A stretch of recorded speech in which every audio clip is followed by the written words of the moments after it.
पंजाबी का थोड़ा एक पेश खिदमत है जी। अल्लाह मुलक तू सोनी अख दिती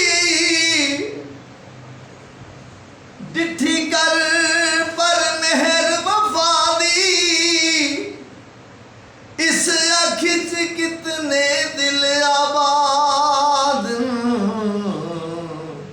हो भी खैर हजूर निगाह दी ते अखी तिरछियां वेख के मार छुड़े नए हाई मौत इबरार दे भादी ते जेड़ी पैरां हेठ लताड़ छुड़े नए वे ओ भी है मखलूक खुदा दी चूरी सजना दे गां जोगी हो जेंदा लोकी मेरा दे दिल शल रवा मैं उना